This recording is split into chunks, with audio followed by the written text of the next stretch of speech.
Good morning, Conflict and Courage, May 11th. She kept her promise. 1 Samuel 1, verse 11. I will give him unto the Lord all the days of his life.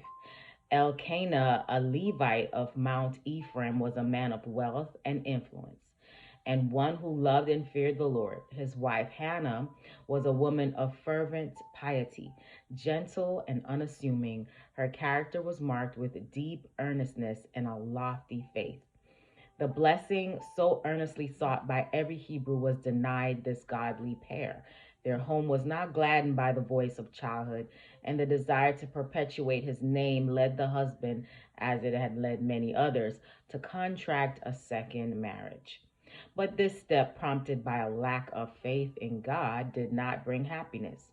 Sons and daughters were added to the household, but the joy and beauty of God's sacred institution had been marred, and the peace of the family was broken. Penina, the new wife, was jealous and narrow minded, and she bore herself with pride and insolence. To Hannah, hope seemed crushed and life a weary burden. Yet she met the trial with uncomplaining meekness.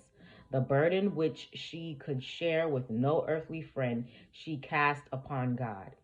Earnestly she pleaded that he would take away her reproach and grant her the precious gift of a son to nurture and train for him.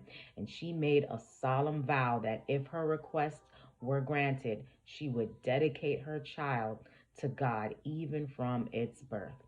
Hannah's prayer was granted. She received the gift for which she had so earnestly entreated.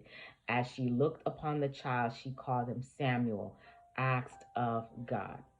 As soon as the little one was old enough to be separated from its mother, she fulfilled her solemn vow. She loved her child with all the devotion of a mother's heart.